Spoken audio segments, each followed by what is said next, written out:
It's me, Brianna, and you're listening to Are We Caught Up Yet? Marvel Edition. You can find us on youtube.com/SaveTheGameMedia and podcast services. If you want to show Save the Game Media some extra love and get early access to all of our content, you can find us at patreon.com/SaveTheGameMedia. Today I'm joined by my co-host and friend, Sam. How are you today? Greetings. And what have you been watching and all that fun stuff? I'm good. Pretty tired, but not ridiculously busy, or at least not as much as I usually am.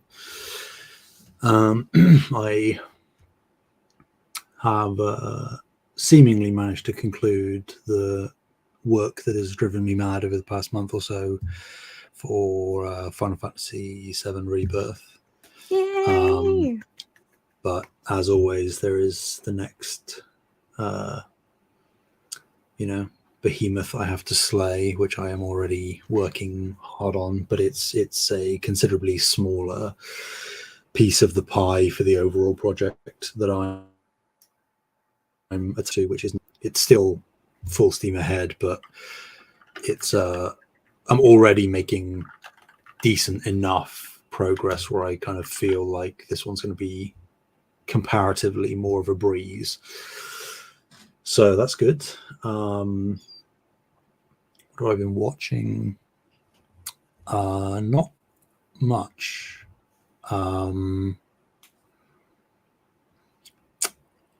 I did start watching. I watched the first episode of Shogun, Okay. which is the new big Fox Disney Plus series, remake of or reboot, I suppose, or I don't know, remake, that works, of the old 80s, 90s, I can't remember when it came out, show.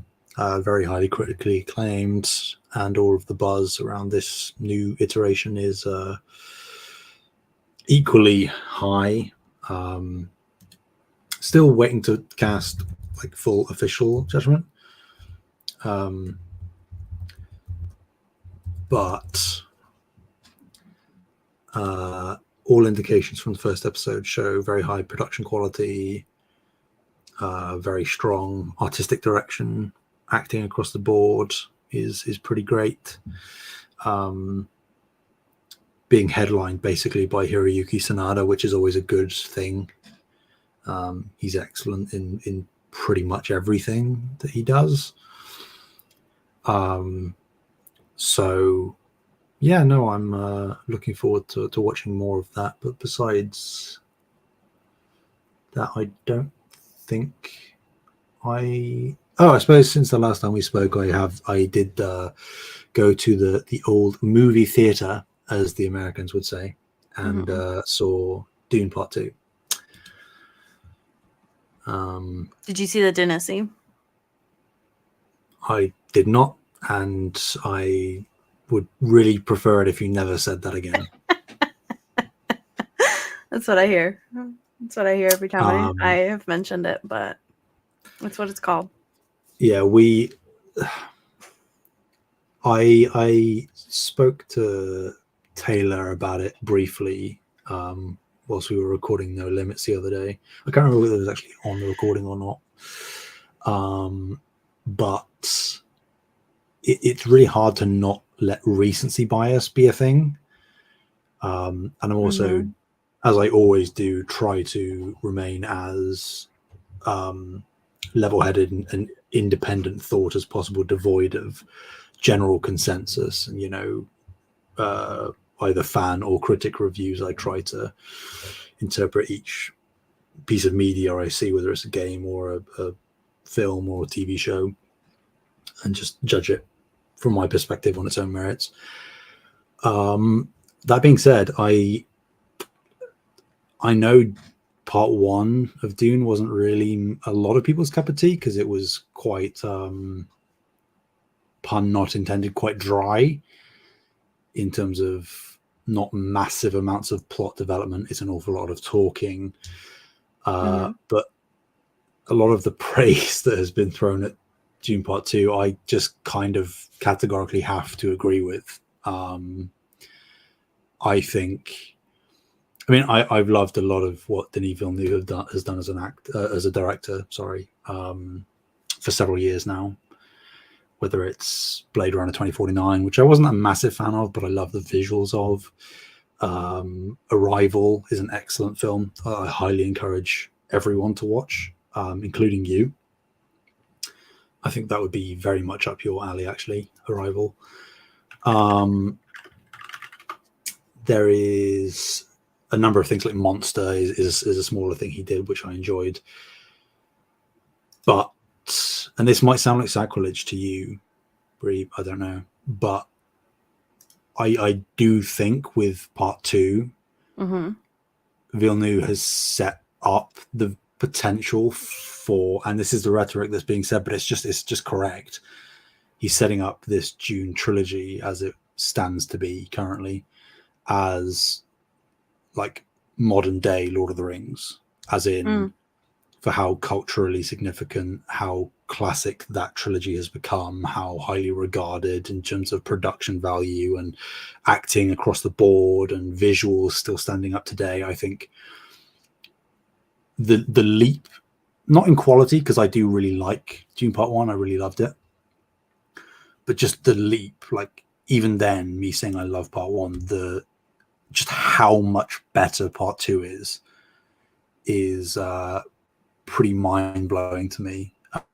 It's certainly not like, so I went to see this film with my dad, and I said, we were talking about it because he adored the first film even more than I did, and he's read the books, and we both sat there at the end of Part 2 in the cinema as the credits were rolling, and we were sort of talking about it, like, you know, bloody hell, that was excellent. But we kind of both had the sentiment of, weirdly, even though we both definitively like Part 2 more than Part 1, we can't say that it's like supplanted itself as one of our favorite films of all time or anything. Like, I've been glowing whenever I talked about Dune Part 2 to anybody I've talked to about, but I've been very clear in saying it's not touching like Oppenheimer or anything, which is, as it stands, my favorite film of all time. And that's strange to me because I can't really pinpoint why. I think what me and my dad landed on was that we both liked Dune Part 1 so much, and Part 2 is a massive improvement in practically every regard over Part 1. But at the same time, it is, the way I phrased it to Taylor was that it's very much The Last of Us Part 2. In the sense of The Last of Us Part 1 laid all of the groundwork, and it was an excellent story in and of itself. And Part 2 was, from its foundation, built to be just the continuation of that story, the second half, if you will. And by that nature, not that I think that this is a one-to-one comparison, but it's the closest I can draw, is that a lot of people still say they prefer Part 1 for one reason or another, but generally speaking, they just think that Part 1 is more succinct or whatever, and that Part 2 was more of the same. I don't necessarily align myself with that, but that is a consensus that arrives. And I think that that's where me and my dad are, where Part 2 is definitively just better, I think, in my opinion, in every aspect, by quite wide margins the majority of the time. But it's also just more Dune. It's like when we went in to watch the first film 3-4 years ago, we were expecting a good film, but we didn't really have any expectations, and we were kind of blown out of the water with what we actually got to see. This, we were kind of expecting excellence, and we got excellence.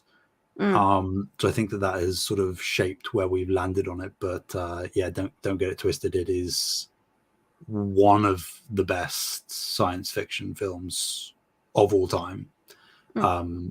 I think it lands itself in very interesting waters currently in terms of like the socio-political commentary stuff. You know, it felt a bit weird watching it with what's going on in the world in terms of, you know, this like hyper rich foreign force coming to this planet and not subjugating, but kind of like wanting to take the resources of this planet away from the natives. There are comparisons that can be drawn. But the film, in my opinion, even though it felt weird to watch, the film does not paint either side as good. It inherently focuses on the flaws of both. It is not trying to make you say that this person is good, this person is bad. It's just sort of presenting this conflict to you. And I think that, this film has nothing to do with what's going on in the world. So I feel like it's hard to, or unfair really, to even draw that correlation, but it's unavoidable given the context of the world as it currently stands. But yeah, like people say, oh, Dune is a reflection of like white savior syndrome, and Paul Atreides coming in and being like this prophet and messiah that the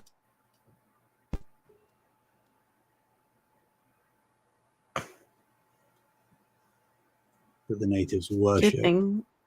Oh, there we go. And this guy is a white messiah that the natives worship, and he sort of brainwashes them, and that it's just categorically untrue. Like, you call that, but I think that you're ignoring the very clear villain arc that it portrays over these people that are coming in and doing this. As with real world, there's a whole lot of grey, and I think that the film is very nuanced in its approach to that. So yeah, I rambled there, but that's what happens when you get me talking about Dune Part 2. It's very sophisticated.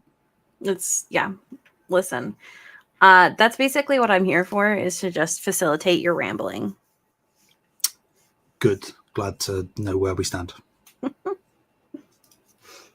You know how it is. Women don't really have anything of value to say, That's, well, I mean, you said it, not me, So now that we've ripped that Band-Aid off. How about you?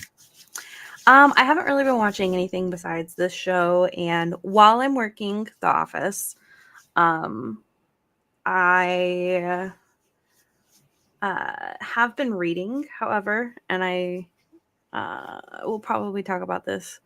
I'll at least talk about it on this podcast. I may talk about it next time I'm on another podcast as well. But I read this book series called All for the Game.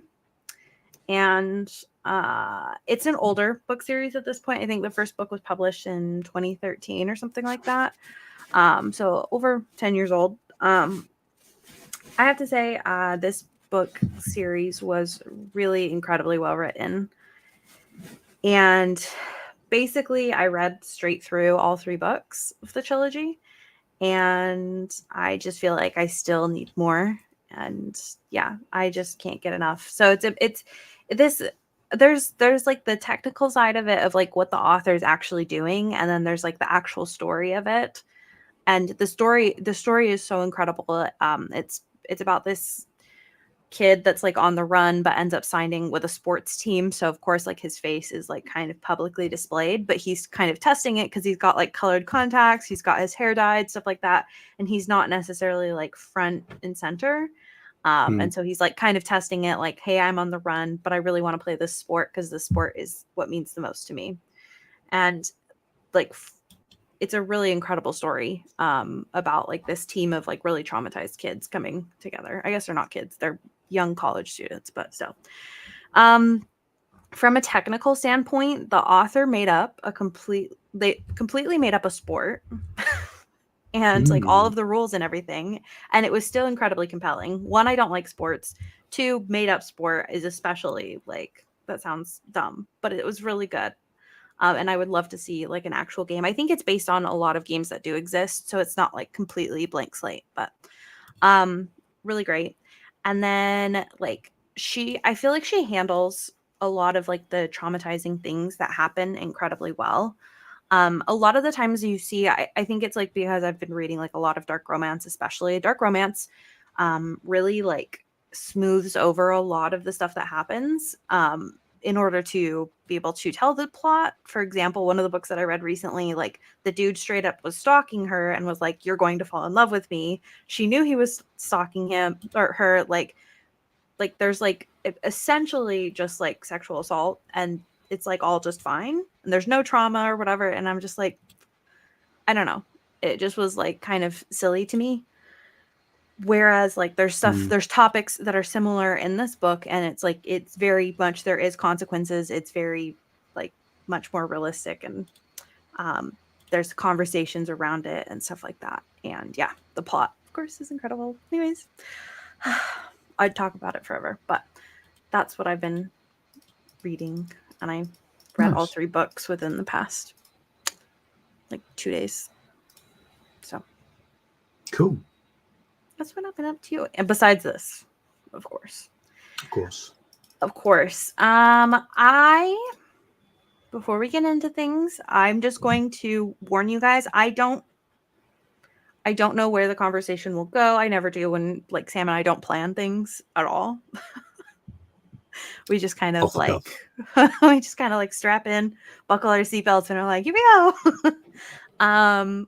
So I don't know where this conversation is going to go. However, I will warn you that there's a good chance that it will wander into topics of current relevancy. Not that we'll necessarily dig into it, but I think that as somebody that is half Palestinian, I think that I can't not talk about like the emotional impact of some of the conversation that happens. And they're obviously not talking about this conflict. They're talking about a conflict that is semi-related in the same region. But I still think that the relevancy is there. And so if that's going to be a problem for you, this is your trigger warning or whatever you want to call it. So that way, just in case, it's not like we do. I don't think, again, we'll get into any sort of nitty gritty, but it will be like thematically relevant. So if that's going to be an issue, this is going to be one to skip. Okay. Good call. Okay. Okay, general thoughts. I always want to ask you, really, what do you think? And I know you want to answer. What did I think? I think that I have a lot of really mixed feelings about this show. I think I liked some of the themes that they kind of covered and talked about, but I also think that they were really like heavy-handed with a lot of it.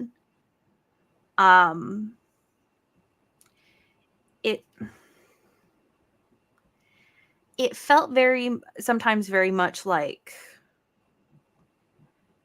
it felt like the American government trying to criticize the American government. But like make you look specifically in one way. They're like, hey, look at this. Hi, guys. I don't know. It felt like kind of weird in places. And I can't really, I think, put my finger on exactly why some of it felt kind of weird to me. I did finish it at like 1 a.m. last night. So haven't had like a lot of time to process, I guess, which is normally how I do these. I try and finish them as close to recording as possible. So I'm definitely like mixed feelings on it. And yeah, I would say if I were to like overall, like, I don't know, I think it was good, not great. Those are my general feelings. Yeah. What about you? I don't think that's too far off base with either general consensus or my opinion. I think I've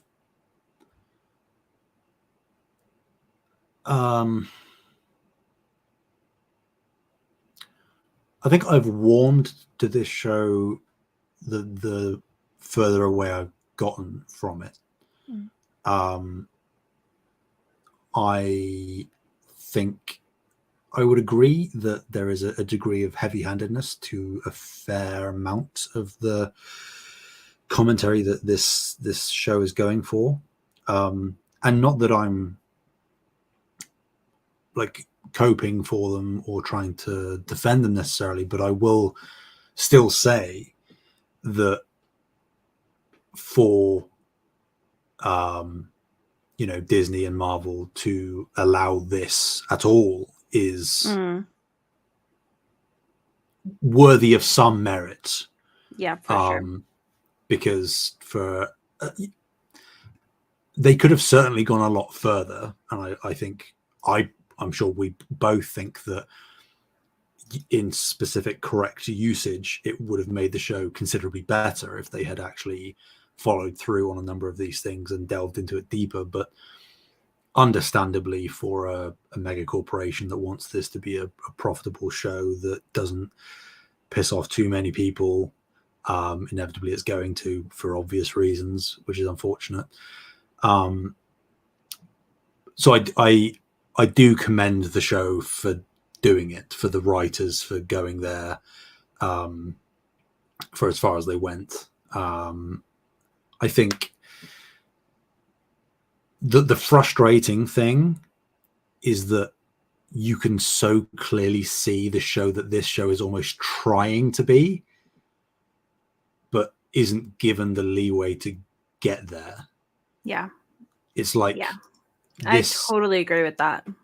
Everything that this show does is great, in my opinion, but at most they maybe get like 60-70% of the way there.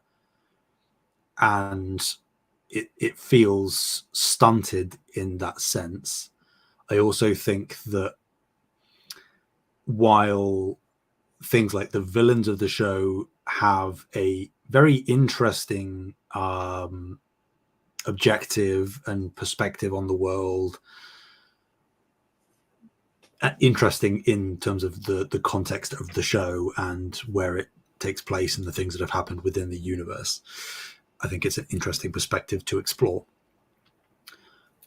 I do think that overall the villains are so weak, or those villains are so weak, the Flag Smashers specifically, that it actually hurts the show more than it helps to have them involved. I think that Zemo is like excellent, as he was in Civil War. I think, you know, he is given the runway to just be a full-on supporting character here, and I love what he does. I feel like the Flag Smashers kind of feel like an afterthought more often than not, and that is doing a disservice to the show and to the Flag Smashers. But that being said, there's still tons about the show that I really do love. I think that if we are isolating individual elements, the journey of Sam ascending to the mantle is one that I think is thoroughly earned. I think that it is a proof of concept as to why there are always going to be people that are going to say, not my Captain America, right? And that's kind of what this show is about as well. But I think that for logical people who are willing and open-minded, this is the show that, if you're going just by the films, you know, from seeing him take the shield at the end of Endgame to the next Captain America film that's coming, which is obviously going to be starring him in the lead role, this is the show that by design is obviously meant to explain that transition a bit better, but it's what I feel confident I can point to say this is why Sam deserves to be Captain America. So yeah, I think where you are, good not great, is pretty much where I am. There are tons of redeeming qualities. It's like, it's in so many different ways, it's just about to breach the surface into something I think potentially truly excellent, and it just doesn't ever either have the guts to go there or ever be allowed to go there. But it pushes boundaries more than I ever thought they would. So that, you know, it's a double-edged sword. Yeah, I think that's like you saying that. I think that kind of really is that is exactly like what irritates me about this show, is like you can see the show that this could have been, and that's really frustrating and really annoying. I think that, and I know you don't agree with me, that's fine. I think that the way that they committed to the Barbie movie and they just threw everything at Mattel, like just to prove all of this. And like the way that they fought to have what they made, what they wanted made, is what should have happened for this. And I'm not saying that like the people that worked on this show didn't fight for that, but I'm saying that that's what should have happened for this show. Is like I completely agree. The way that they committed to the Barbie movie is what they should have committed here. You're saying they should have had a musical number halfway through, and where they talk about how they're yeah, and about all of the Kenergy. Mm-hmm. Yes.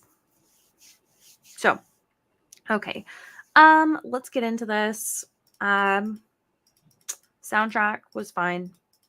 Don't really have any complaints. Don't really have any compliments. Just was there. Yeah.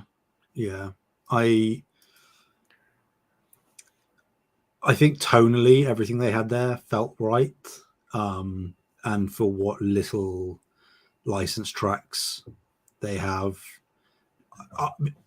I'm very much a music guy, and like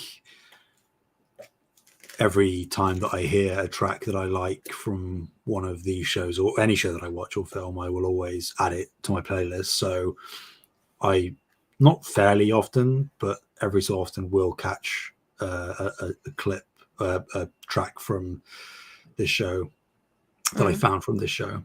And I don't know. Yeah, nothing of note, but still good choices, I think, overall. Yeah. Not terrible, not great, just is there and does its job. Yeah. I don't think that this show passes the Bechdel test. I just watched most of it yesterday. So out of 6 episodes, they couldn't have 2 named characters that are women that talk to each other about not a dude. What's the point, you know? Better because you may remember Carly talks to Sam's sister. Mm-hmm. They're talking about Sam. So of course. Doesn't count. Yeah. So. Yeah.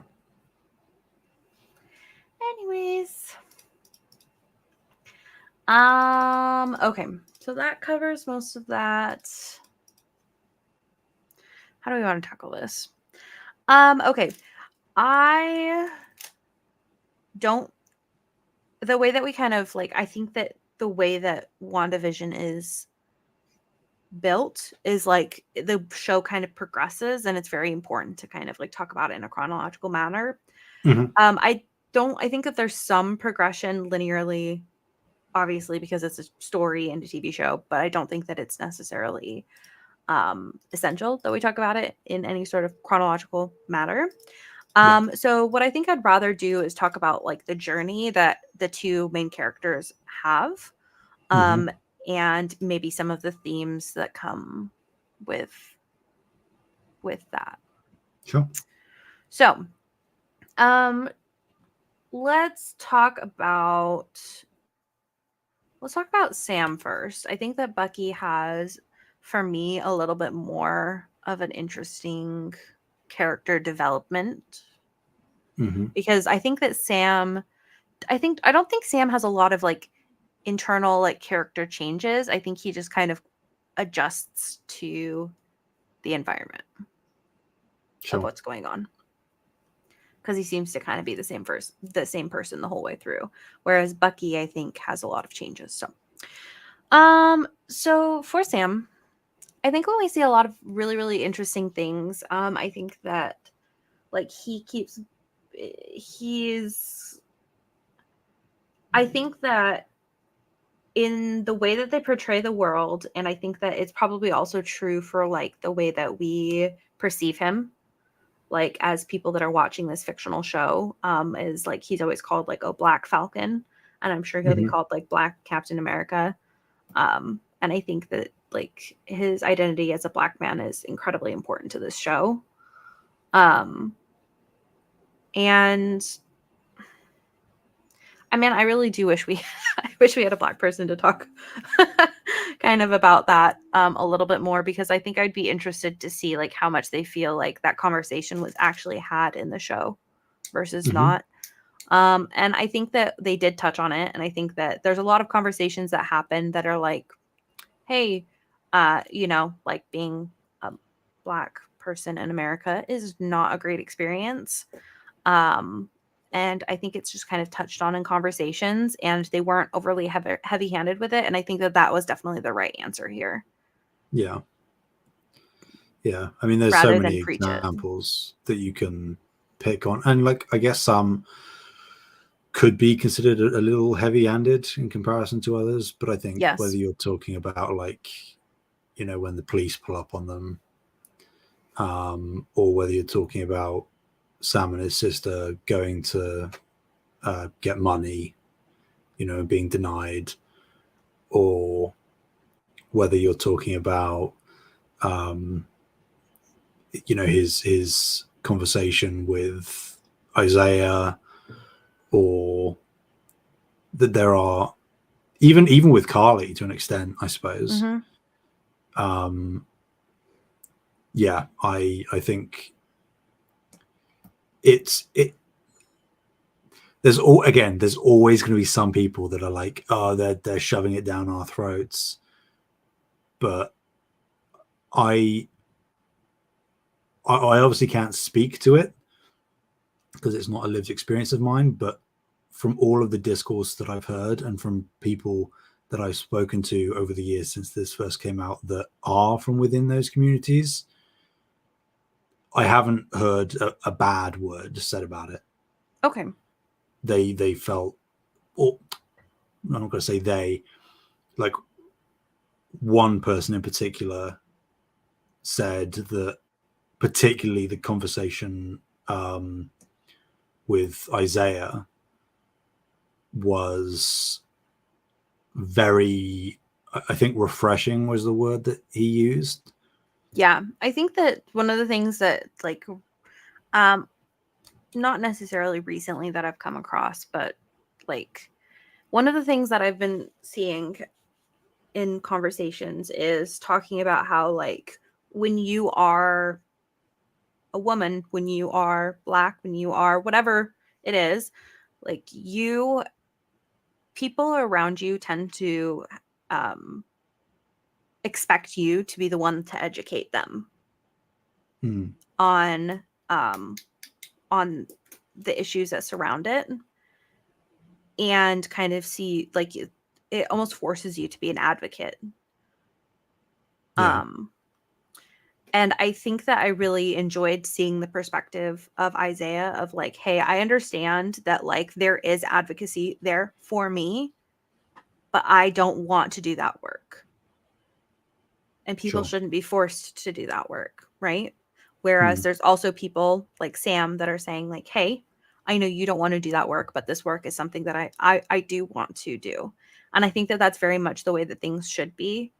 And that like if you want to do the advocacy work, if you want to go the extra mile, if you want to be the one saving people as he is with being a hero and stuff like that, then that is your flag to bear. But you don't necessarily have to in the way that I think a lot of people expect of others. Mm-hmm. Yeah. Yeah. Okay, what else do we want to talk about here? Another thing, one of the things I enjoy about Sam's character is that he kind of takes things in stride. I think that he's able to, I think that he does get frustrated, which of course as he should, but I think that he doesn't really take that frustration in all that much. Like I think that we don't really see him become disheartened really. And I think that that's a really interesting piece of his character where I think it would be really easy for him to kind of say like, oh, like I just can't do this anymore. But we never really see him truly give up in that way. Yeah. And I like that. Yeah. Well, I think that just in general is like a reflection of his character. Again, going back to the idea of like why this film is proof of concept, not film, this show is proof of concept as to why he deserves to be Captain America. People always say, oh, but he doesn't have any superpowers and he doesn't have the super serum. and it's like the point is that he doesn't need it. Like, everyone is taking the serum to make themselves better, supposedly. It's like, well, Sam is just a good person. Mm-hmm. And like, even going back to it's sort of touched upon here in terms of, you know, him trying to talk down Carly from doing anything, and obviously it backfires because of John Walker. But going back to when he was leading the VA meetings, you know, like, it's his background. He is a very compassionate and understanding person who's served in the military, and I like that more often than not, those elements of a character can kind of take a back seat and be forgotten about when we get to all of the bang bang explosion stuff. And I kind of like that Sam, despite obviously sort of leveling up in this show, still feels very everyman, which is, I think, again, a quality that is very much indicative of Captain America, in the same way that Steve was. Yeah. Even more so, you know, because Steve had the serum and whatnot. But the point of Steve was that the serum didn't change who he was. And the point of Sam is that he doesn't need to change at all. And doesn't want to either. No, even though he technically has the opportunity to.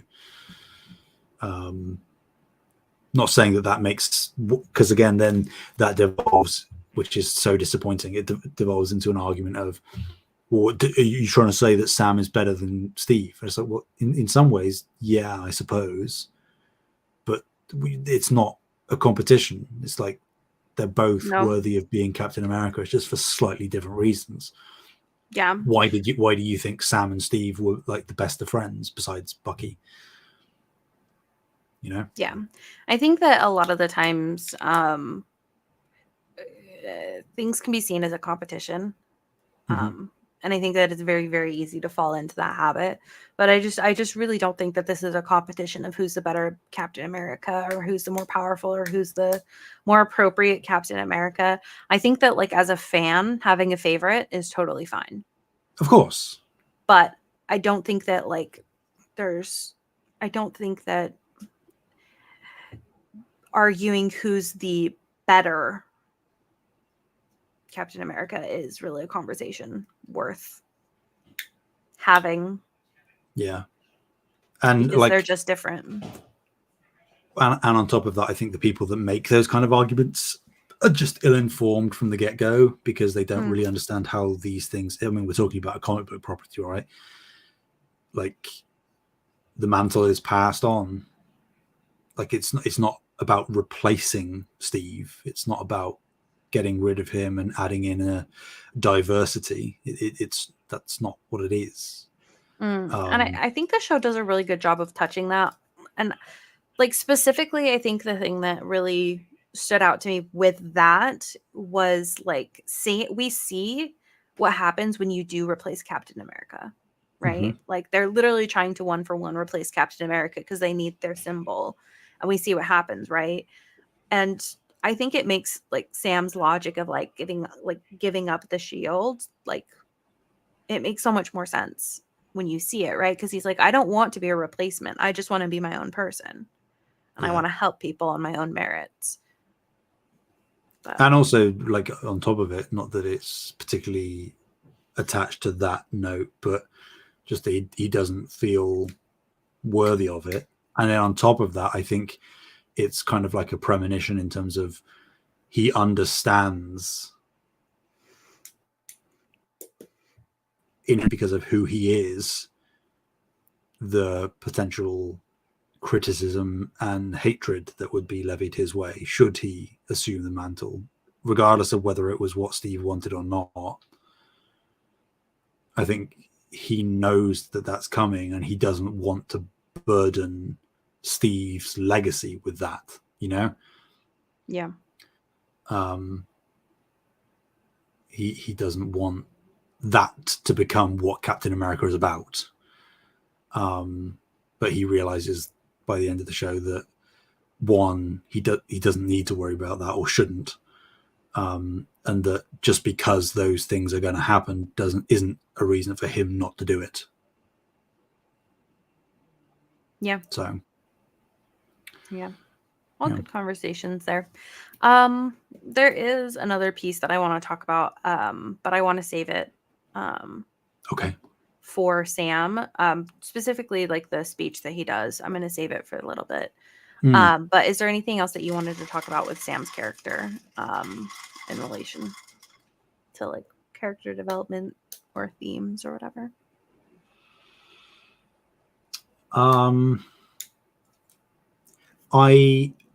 I guess this is kind of like what the point of these shows are about, not only to sort of continue a mini narrative and to flesh out elements between potential cinematic installments, but I like that we have kind of, with this show, similar to WandaVision as well, not begun segmenting the MCU, but kind of providing very specific foundational corners. And by that I mean, with WandaVision, they brought in auxiliary characters that would make sense within that given sector and made them part of the story, and that is replicated here. You have Sharon, you have Rhodey for a brief time, you have Ao, the member of the Dora Milaje, like her showing up. I like that, again, we are roping in these characters that we thought we'd probably not really see again in any great capacity, and are logically woven into the story, and they make sense that this is kind of like, again, not wanting to divvy it up into departments, but this is like the Captain America corner of the MCU, and all of these characters that are inside this corner make a lot of sense to be in that corner, given either the kind of character that they are or the interactions with other characters that they've had thus far, therefore keeping continuity in a good flow. So I like, my point relating back to Sam is that I like that he has, in the same way that Steve did with, like, whether it was Natasha and Sam himself and Bucky, Sam now also has this supporting cast, I guess, if you want to limit it to that kind of will help sustain him, so he isn't isolated as a new Captain America. I feel like that would be one of the worst things you could do, is almost setting him up for failure if you did that. Yeah. I like that they are bringing in, not that he needs it, but to give him the best odds of succeeding, not only within the show itself, but also within the wider context of the MCU as a product. Give it the best chance of succeeding possible, because it's what he and all of those other characters deserve.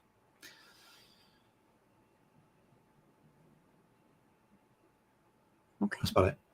Okay. Cool. So I would say I also want to talk about Bucky, and a lot of his journey. I think that, as I said earlier, I think that Bucky has a little bit more like explicit character development, and just kind of like internal mental health development, where he kind of is watching what Sam is doing and watching the way that he carries himself.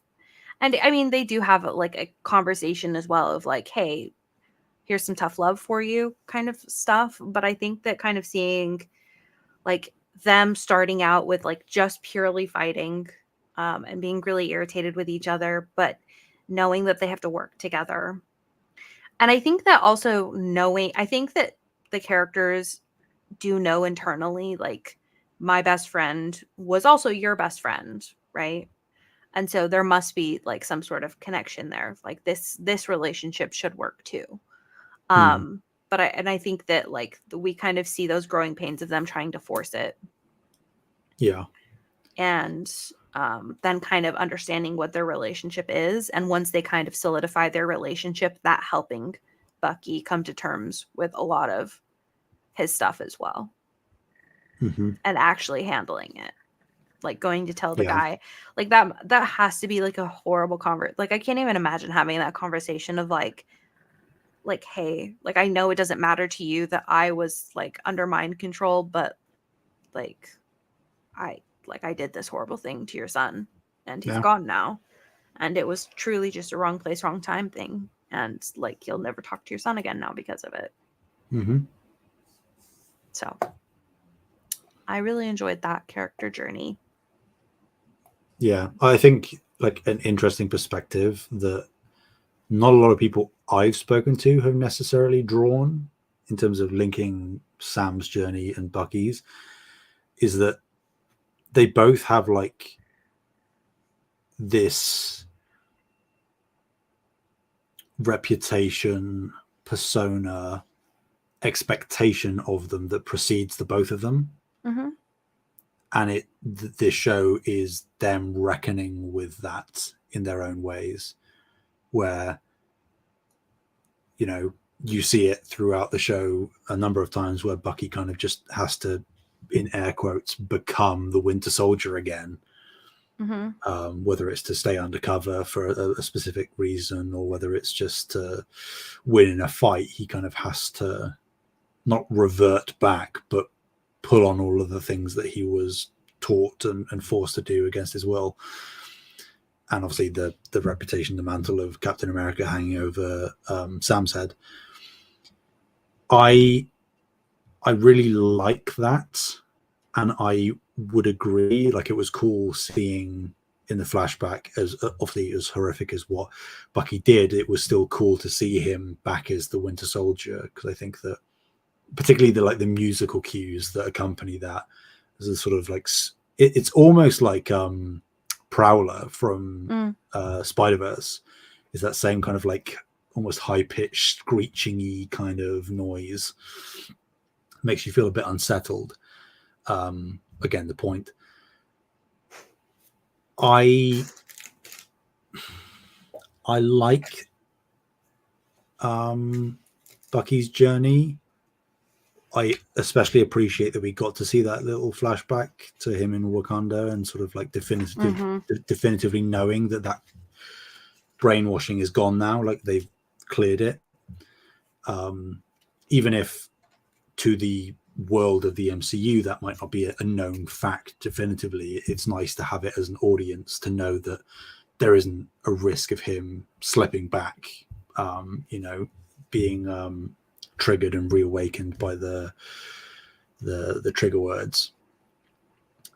And I think that Sebastian Stan gave a very good performance in that scene, of sort of like breaking down in relief, distress.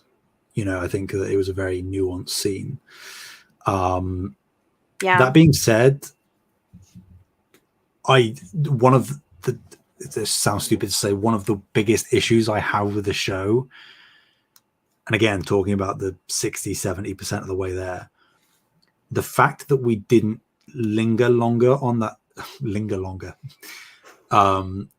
on that scene where he spoke to the older gentleman is such a travesty, in my opinion, because I feel like it might sound like sacrilege considering this is technically Sam's show, but I think that if they had followed through with that scene and let us sit with it rather than sort of cut away and have it just be implied that the conversation was done and had, I feel like that could have easily been probably the highlight of the show.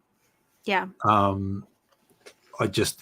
I lament the fact that they cut away as soon as they did. They didn't even really give the older gentleman a chance to react really before they got on with it. And I know that you could go talk about pacing and stuff, but I think for a scene as arguably fundamentally important to Bucky's character development, ongoing character development, for us to not be able to witness that, I think is really disappointing. I think that that's one of my biggest problems with his character is I think that they pull away a lot from his character. And I understand that he's not like the main focus in anything really that he's in. It's never like, hey, this is just like about Bucky, this is just about the Winter Soldier. But I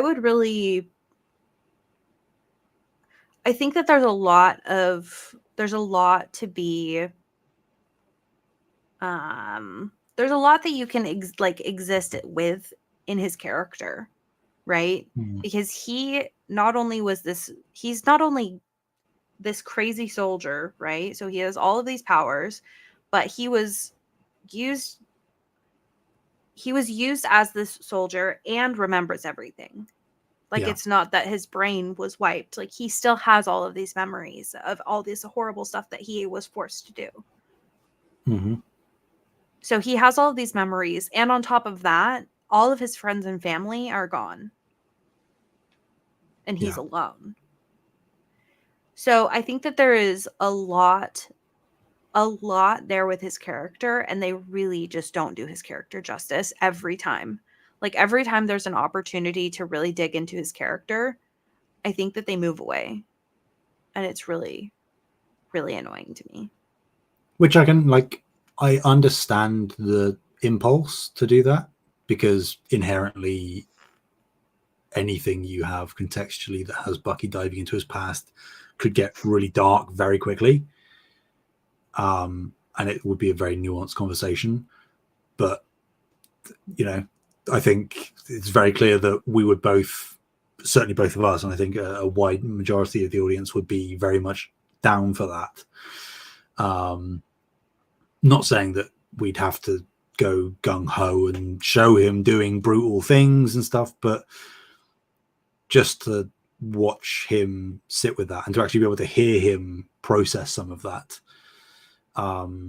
would have really been great. And again, like you say, it feels like he's been shortchanged a lot, which is unfortunate, because he has the capacity to be a incredibly nuanced and dynamic and compelling character, and he just isn't really given the runway to do it. Yeah, I think that that's a part of the frustration that I have with a lot of like Marvel content, is I understand that a lot of it is like, at the end of the day, like, this is just like superhero content, but I think that like they have the opportunity, and due to the nature of everything that happens to the heroes, to the people around them, there's a lot of dark stuff that happens. And I think that given the opportunity for most of the stuff that we watch, they pull away rather than digging into it. And I think that on the occasions that they have dug into it, the thing that really stands out to me is Guardians of the Galaxy Volume 2 towards the end, when they like Rocket and what's his face have that conversation, where they just sit in that conversation, and it's like a really sad conversation. But like, those kinds of moments then stick out because they're so rare. Yeah. And I think that it's like, you don't need to do that all the time. But I think that given how shallow a lot of the Marvel content can feel, that they're not doing it enough. So. Yeah. Agreed. Okay. One of the other things that I really wanted to talk about, I know that there's a lot to talk about with this show, but one of the things that I think is really important to talk about is John Walker. Mm-hmm. I think that there's a lot of themes that they kind of portrayed through him. What it means to be a soldier. Like, he was not only a soldier, but he doesn't seem to really have his own agency, even more so than Bucky, which is so interesting, because Bucky was literally forced to do these things. But I think that that's what's so interesting about John Walker, is he wasn't literally forced to do these things, but he felt like he had to. And I think having just that little bit of agency in the decision is like that much more horrible. Yeah.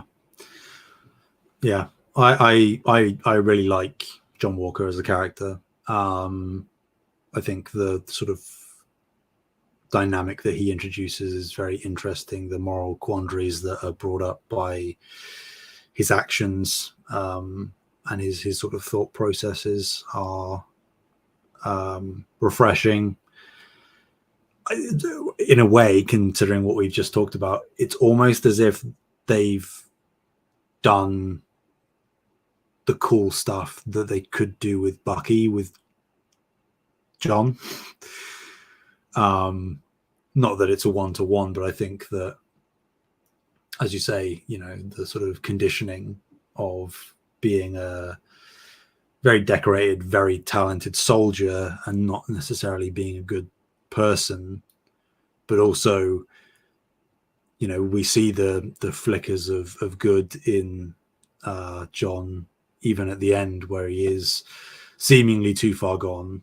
I think that the operating in the gray area, as John Walker very clearly does, is exactly where Bucky should also be, and they seem unwilling to let Bucky either go there in the first place or stay there, even if he's go there briefly.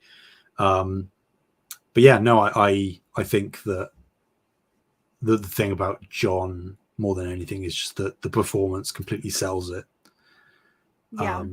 Remind me, what was his friend's name? I know the moniker that he went by. I don't know the actual name of the character. It was Battlestar. Was the? It was like his friend. Okay, hold on. Let me. Lamar. Was it Lamar? That sounds right. Yeah, Lamar. Yeah. Okay. I think one of the things that I thought was really interesting with his character was that maybe not his character, his story, is that he got the mantle of Captain America because he's a decorated soldier. But he says that he doesn't deserve it. He just did really horrible things and then got medals of honor for it. Yeah. So he doesn't believe that he deserves these medals, and we don't see any of the actions, nor do they discuss any of the actions of like what he did, right? So we don't know what happened. But based on the history of the Afghanistan war, him saying that he did horrible things, I believe him. Yeah, I would say that, like, I assume it's probably the line you're going down, that he is a allegory for a lot of modern military men. Not that I necessarily have over experience or personal. I know a lot of military men stuff, but the sentiment I seem to pick up more often than not is that they are not proud of what they did, or what they had to do, should I say. And it, you know, it haunts them. Obviously, PTSD and all of that stuff is rife within veterans. That goes without saying. So I think that, you know, again, like it's, I think there is a lot of nuance here. It's just that it's unfortunate it's not delved into too much, because that is in a similar fashion where Sam finds himself, where he is a veteran as well. You know, not as decorated necessarily, but a military man nevertheless. And he is sort of, against his will, burdened with this higher purpose, this new calling that thrusts a whole lot of responsibility and eyes on him, and neither of them really want it, for one reason or another. I think that is very interesting. Again, it highlights John Walker is a very good, I can't think of the word. He's a very good flip side of the coin for Sam, because in many ways they are the same, and they kind of reflect one another into, again, highlighting why Sam is the perfect person for the mantle. Yeah, I think that he's also a good, I think he, like, both as a reflection of Sam and as a reflection of Bucky, I think that his character works really well. One of the things I did want to, like, kind of tie it back to him saying, like, oh, I did all this horrible stuff. So he, like, kind of recognizes that he did all the horrible things, and he's still Captain America. But I think one of the things that really weighs on him is that his friend Lamar says that he's such an incredible person, but he kind of knows that he's not. And I think that weighs really heavily on him, especially after hearing like his mom be like, "Oh, he always talked about how great you are and how much of an honor it was to serve with you and, be able to be by your side." And like him kind of feeling not worthy of that. And I think that must be like, I think that was really interesting to see. And I really loved that kind of conversation where it's like, look, like he is really incredibly uncomfortable with all of the praise from his friend, whether it's deserved or not. Like he's uncomfortable with it. And yeah, I thought that part was so interesting. That weight kind of is not the only thing, but one of the things that pushes him to take the serum, because he kind of feels like he is undeserving of not only the mantle that he's been given, but also the praise that he's receiving. And he kind of feels like, or the sentiment I get is that by taking the serum, part of that was to kind of feel more worthy of the praise because he can do more good, he thinks, with the serum. He has the conversation with Lamar saying like, taking the serum, would you do it? It makes you better. And going back to First Avenger with Captain America, Stanley Tucci, his character, saying that the serum just enhances what's already there. It makes a bad man worse, but a good man greater. And I think that because of the gray that John has, the self-doubt and the likely PTSD, even though that's never really necessarily overtly mentioned or anything, but I would imagine, considering he says all the terrible stuff, and how quick he is to violence as well. I think that's again a nice allegory to pull back on. Makes it feel very cohesive. Yeah, I agree. Man, I have to say one of the most, and I'm so sure that everybody says this, but like one of the most, I think, really, really cool images from this is like the blood on the shield. Yeah. They splattered it perfectly. The iconic shot of the show. Mm-hmm. Yeah. I thought that shot was so cool. Yeah. Like image again, wise. The discussion at the time when this show was airing was like, again, not that it's by any stretch the furthest they could have gone, but like, oh, Disney did that. Disney went there. Disney put the Captain America shield, a now iconic image, in the hands of a violent,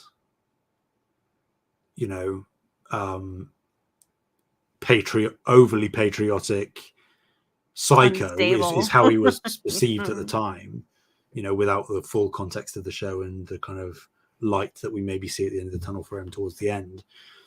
We were like, the shield is in the hands of this pretender, this psychotic man, and it's now covered in the blood of what many would describe as an innocent man. It was a bold move. I still think it's pretty bold. I think it's incredibly bold, and I think that it's very, very much like that image is kind of like that is, I think, how a lot of people feel about like the way that America is now. Yeah, totally. Right.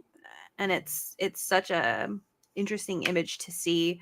I think that's like, I think we've talked about it before, but I think that's part of my problems, and I'd say like probably a good majority of my problems with Captain America is like the America part, because he is a symbol of America. He's a symbol of the American ideals, and I don't necessarily enjoy any of that. Right. Like there's so many issues with America. I don't like the American ideals for the most part, and have a lot of issues with it. And I think that it's very interesting to see that image. And like you said, oh yeah, they went there. And I think even more so, even though that the shot of the blood on the shield is the iconic one, which ends the episode, the fact that they followed through at the start of the next episode, you know, where the blood is still on the shield, where Bucky and Sam are fighting John, and then they get the shield back, and then Sam is like trying to wipe the blood off. You know, the fact that they had to fight, break John's arm to get the shield back, and then Bucky kind of just like tosses the shield at him. There's like, because obviously Bucky blames him that this happened in the first place for not taking the moniker on. And sort of, I will again always remember it, the shot of him just trying and failing to wipe the blood off. It's like it's the stain that the people of the world of the MCU are never going to forget, the fact that Captain America's shield killed a man, you know? Yep. And it was filmed and broadcast. And again, that is very reflective of the kind of world that we're living in currently. So yep, it's a lot, but it is. I appreciate that the show went there. I know it's difficult and unfortunate that there aren't many places or people that are willing to really delve into exactly what that means, but I think that and obviously this was filmed and broadcast way before the current situation we're in across the world, with various invasions and sieges and stuff, but still it's, I mean, I don't think evergreen, even more so. Yep, I think that it was relevant then, it's relevant now. Of course. I think, yeah, I mean, I think one of the things I saw recently was like the past several presidents are war criminals. And it's weird to live in a country where several of our last presidents are war criminals. Yeah. So, yeah, I think that it's was relevant then, is still relevant now, just in a much more loud sense. Yeah. Okay, this is your final warning. I'm going to get into Sam's speech, and this is where I am going to get a little bit more on topic. Final warning to run away. First part, I have the whole thing in front of me. I'm not going to read the whole thing flat out, but I'm going to give you pieces. First thing, you have to stop calling them terrorists. Your peacekeeping troops carrying weapons are forcing millions of people into settlements around the world, right? What do you think those people are going to call you? These labels, terrorists, refugees, thug, they're often used to get around the question of why. I want to stop there for a second. I think that a lot of Western civilization uses these labels in the way that he's talking of like, hey, if we use these labels, it will justify our actions. And we're now seeing the consequences of those actions. So if we're saying that like all Middle Eastern people are terrorists, then when we start killing Middle Eastern people, it doesn't matter because they're terrorists, right? Yeah, it's the idea of the other, isn't it? It's labels in general are a way of detaching from things in whatever capacity, whether it's a positive or negative thing. Yeah. In any circumstance, whether you're talking about a person or a thing or a event or a phone, you know, there are ways of detaching by labeling things, and we all naturally do it in varying ways to help us cope and process all the information that we receive on a daily basis. But for people to not acknowledge that there are incredibly damaging labels that are inherently hypocritical in a variety of ways, it's yeah, I think that the labels are incredibly damaging, and I think that the way that, because I first of all loved that the show went. I love that they said this explicitly. Like, these labels aren't working, and they're in fact causing more harm. Yeah, and have been, and we still keep doing it. So the fact that the show talks about it and it's like this has to stop, because we as Americans, we are terrorists. everywhere else. So what's the purpose of calling other people terrorists other than to say, hey, they're the other, and we're trying to protect everybody, and we're trying to save everybody, and all of these silly things that are very harmful. Yep. Next people. Our next part. So the senator replies, the people who reappeared only to find somebody else living in their home. There's a piece I skipped there because it was just like a back and forth, but they just end up homeless. I get it, but you have no idea how complicated the situation is.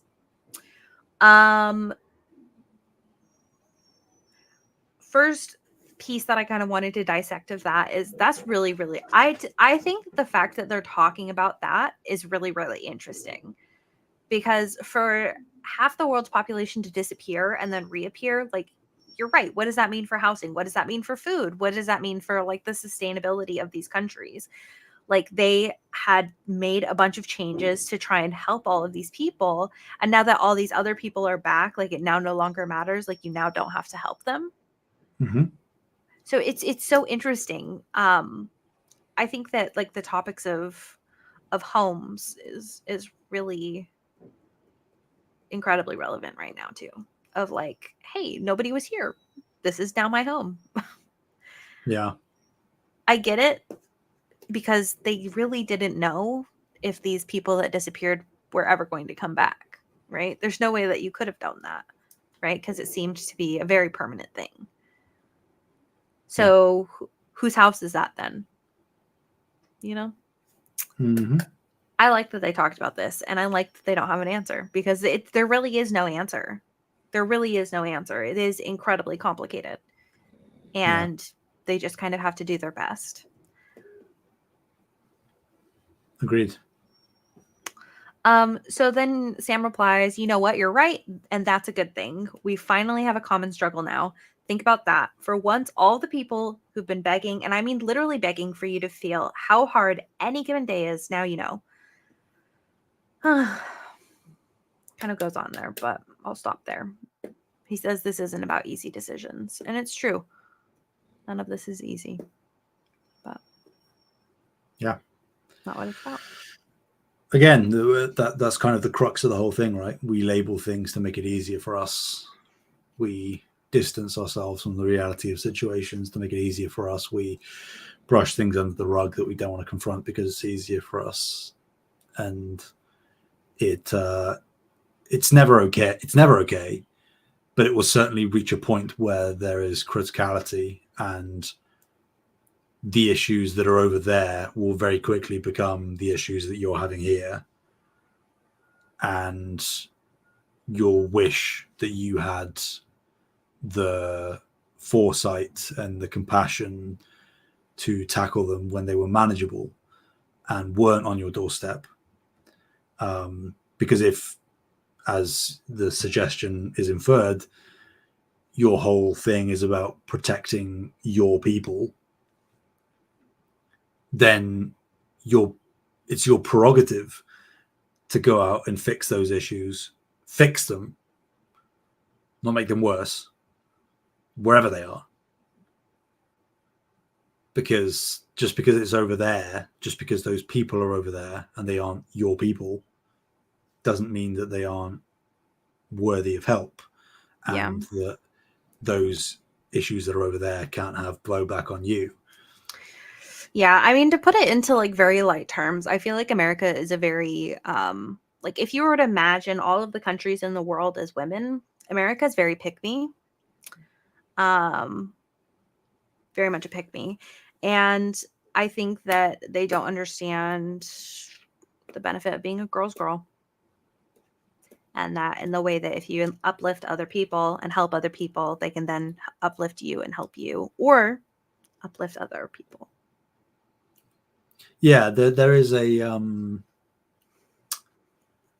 strange two-sided entitlement thing going on with America, where they proclaim to be the shining beacon of the West and the greatest country in the world, and look at how much we help the rest of the world. And that is true in some fashion. You know, they do certainly assist the world economy in a number of different ways, They are an exporter of a lot of different goods across a lot of different sectors. But at the same time, there is a very, not that it's exclusive to them, of course, that's not what we're inferring at all. There is a weird secularism to America where they are kind of wanting to shut off from the rest of the world and instead almost have the rest of the world recompense to them and reward them for all the good that they do. Yeah, I don't think that anything that America as a whole, American government, I don't think that anything that they do isn't something that they directly benefit from. So it's like they help the economy, but they're also directly benefiting from helping the economy. They help other countries, but they're also directly benefiting from helping those other countries. I think that, like, and this is, again, just to be very clear, a conversation about like America as a whole and the American government, not individual American people, because I think that there are a lot of American people that do good in the world. Of Because course. they're good people, but that's a whole separate thing from America as a whole. Yeah, as an entity. Yeah. So the last piece here, and I have to say, like, just to kind of, before I read the last piece of the speech, that's like the big chunk, I talking about it in terms of the show, I have to say this speech made me almost like vibrate just with rage. And I know that there's a lot going on right now, and that's probably why I'm so angry. I'm not mad about the speech. I'm mad about, like, I just wish that people would listen to this. And I'm very frustrated that there are only corrupt politicians as a whole that don't listen. It's very frustrating. So here we go. Okay, so the senator says, "You just don't understand." And this is Sam's reply. "I'm a black man carrying the stars and stripes. What don't I understand? Every time I pick this thing up, I know there are millions of people out there who are going to hate me for it. Even now, here, I feel it, the stares, the judgment, and there's nothing I can do to change it, and I'm still here. No super serum, no blonde hair or blue eyes. The only power I have is that I believe we can do better. We can't demand that people step up if we don't meet them halfway. You control the banks. You move borders. You can knock down a forest with an email. You could feed millions of people with a phone call. But the question is, who was in the room with you when you were making those decisions? Is it the people you're going to impact, or is it just more people like you? I mean, this girl died trying to stop you, and no one has stopped for a second to ask why. You've got to do better. Senator, you've got to step up, because if you don't, the next Carly will, and you don't want to see 2.0. People believe in her cause so much that they helped her defy the strongest governments in the world. Why do you think that is? A few people have just as much power as insane god or misguided teacher or teenager, excuse me. The question you have to ask yourself is, how are you going to use it?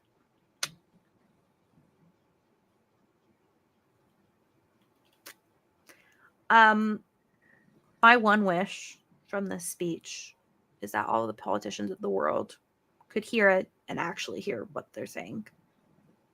That's my wish. Mm-hmm. Not that it's going to happen, but it's the fact that the show said this and said it loud is really impressive. And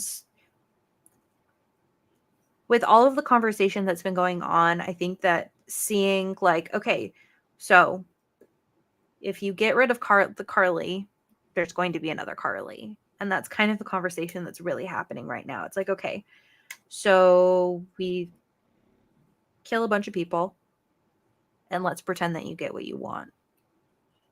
You think that all of the people that you killed aren't going to want revenge? Their families aren't going to want revenge for what you did, and so you're not just creating another version of it? That's arguably worse. Mm-hmm. Potentially worse, at the very least. Yeah. Yeah. I mean, it's an infallible train of logic that people in power generally just don't seem to be able to comprehend. Like I'm certain that I would hope at the very least that a large majority can probably understand that logic and follow it to its logical conclusion, but for one reason or another are unwilling to make the steps to implement the change required to prevent that from continuing, be that economics or personal gain or whatever. I think that the thing that's most disheartening for me with all of this is it's like, I think that if they really did just sit down and talk to these people, because it's like you're making these decisions and the people that you're making these decisions about are not in the room. And the people with these experiences are not in the room. So how are you making any sort of informed decision? And I think that it's like that would help a lot. And unfortunately, even with all of like the protests and stuff, I think that unfortunately the answer is to just wait for these old people to die. And that sucks. It's like, we're literally like waiting for you to die because you don't listen. And that's messed up and sad. We're in such a messed up place in the world. And it's really hard to watch shows like this when the world is so messed up.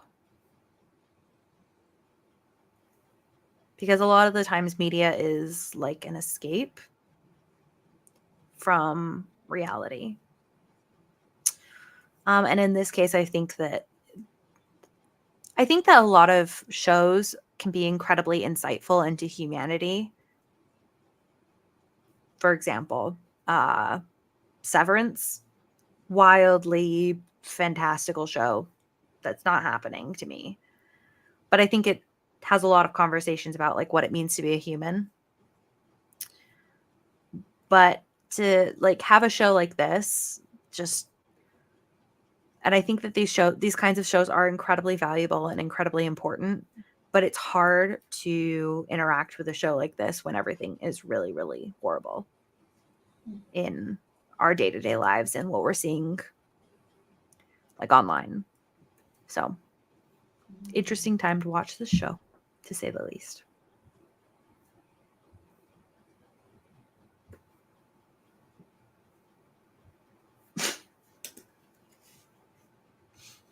Did I go on a long enough Sam rant? Fine by me.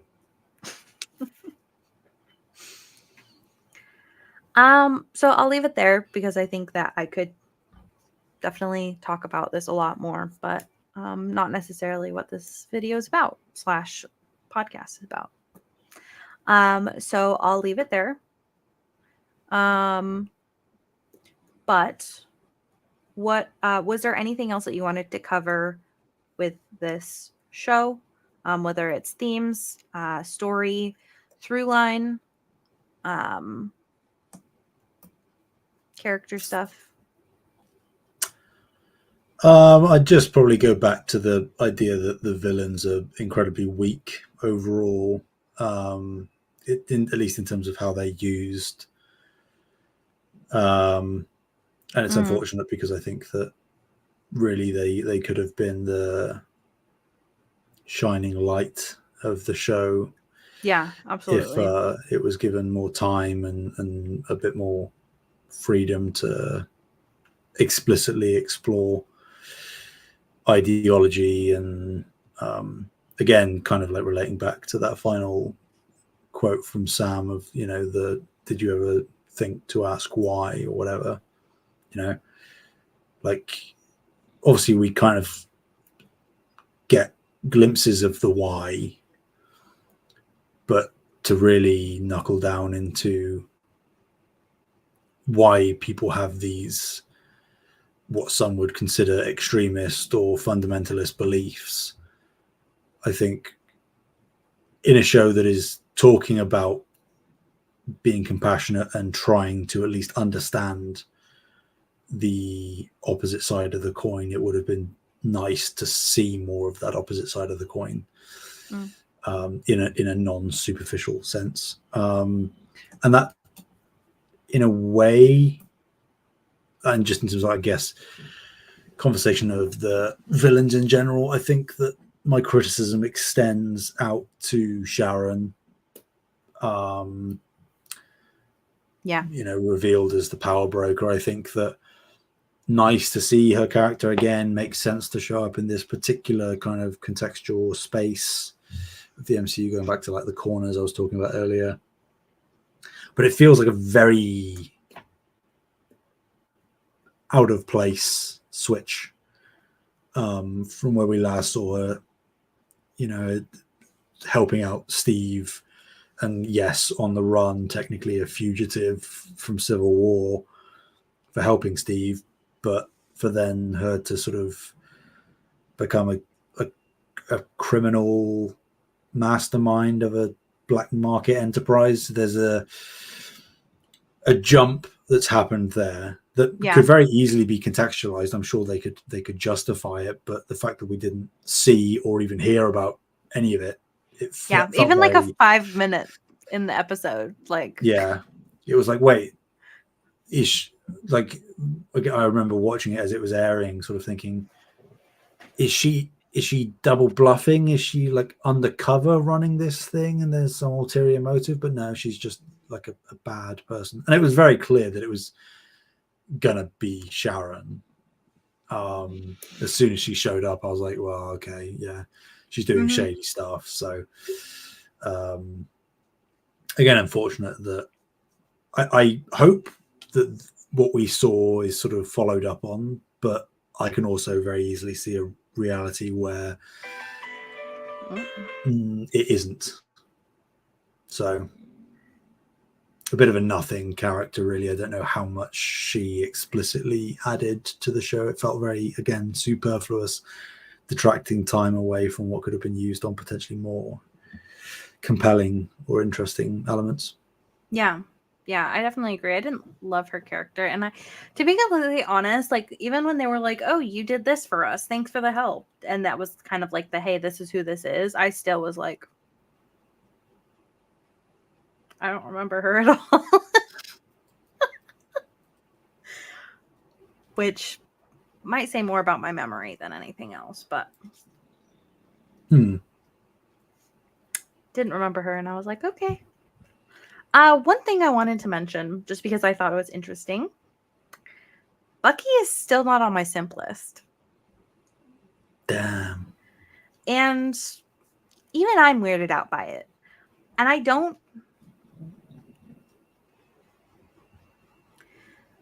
I really like... Okay. I really like characters that are really dark. Usually good clue into, like, Brianna might have a crush on them. Bucky definitely has that. He did the long hair thing. Didn't love that. That didn't end up working for me. No. I love his outfits. I love his style. And I've seen the actor,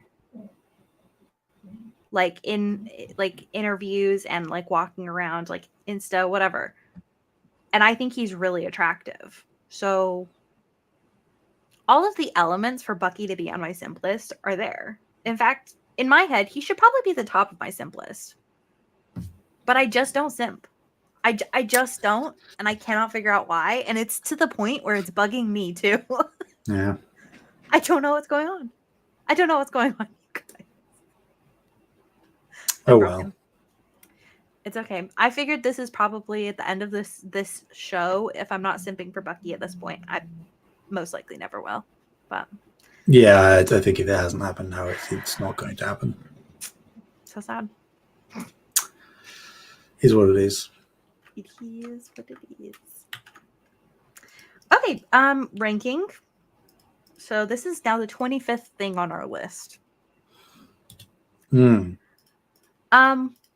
For once, I think I'll go first. I think this is actually pretty low for me. I'm gonna put this above the first Avengers and below Iron Man 3. So that's number 17 on my list. Okay. A lot of important conversations happened in this show, but as a whole, I think that I kept telling Luna, I was like, oh my God, how is this show still going? Because I would pause the episode and it would be like 5 minutes, and I was sure that it had been 30 minutes. I was like, oh my God, Luna, this episode is never ending. Yikes. So, as a whole, good conversations to be had in the show, but did not like the show as a whole piece. I am going to give a shout out before I give my ranking to Isaiah, because we didn't talk about him too much, but his inclusion and his story as this secret Captain America alongside Steve, but that was hid away from the and public experimented eye. on for 30 years. 30. Mm-hmm. 30 years. That's horrendous. Yeah. Expertly portrayed as well, very well acted. Yes. Yeah, give him a shout out.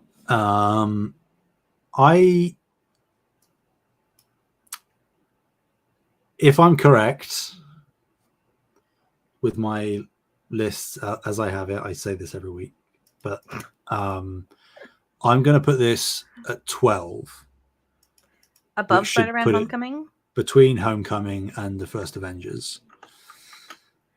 I think, again, I love pretty much everything that the show tries to do, but it falls short. I think if it had followed through on even just like a few of the things, it could easily be much higher. But I like, devoid of all of like the real world contextual stuff, I think that it progressed these characters in interesting, meaningful ways, opened up new avenues. You know, we didn't even mention like Joaquin Torres, you know, his sort of protege, Sam's protege, who maybe gets the wings. Is that what they're inferring? Oh. Yeah, I think that it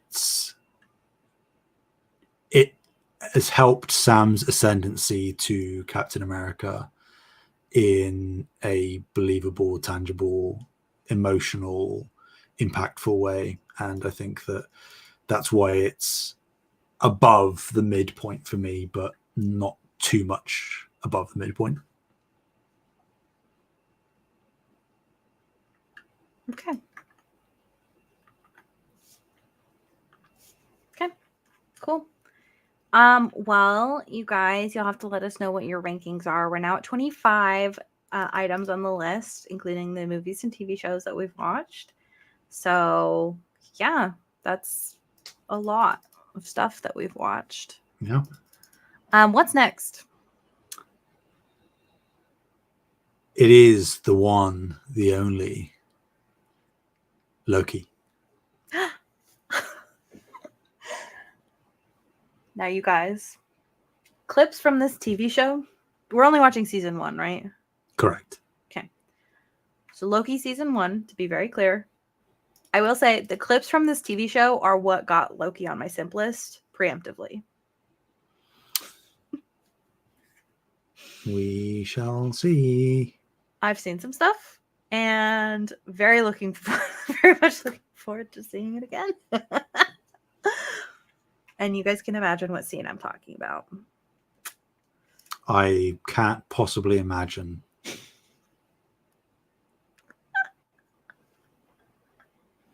I'm not even ashamed of it. Okay, well, thank you so much for taking the time to hang out with us today. Special shout out to our current patrons. We have Alpaca Tom, Fabulous Brianna, Brianna's mom, Brianna's brother, Lindsay, Nikolai at Night, Cypher Primus, Brendan Myers, Marcus O'Neill, Lillian, Mimi J, David Hotright, Dave Harp, the Xbox Expansion Pass, Lee Navarro, and the Good Sir. You can join too. You can even do it for free for 7 days. If you just want to try it out, you can do it. It starts at $1 a month. That's like so cheap, you guys. If we're talking about in cents, that's like 3 cents a day. So That's pretty cheap. But yeah, thanks again, you guys. We will let you go. Before I do so, where can people find you? Anywhere and everywhere at Sam Heaney, Heaney. You can find me at Fabulous Brianna, FABULIST BREANNA. Have a great week. 2 weeks. Bye.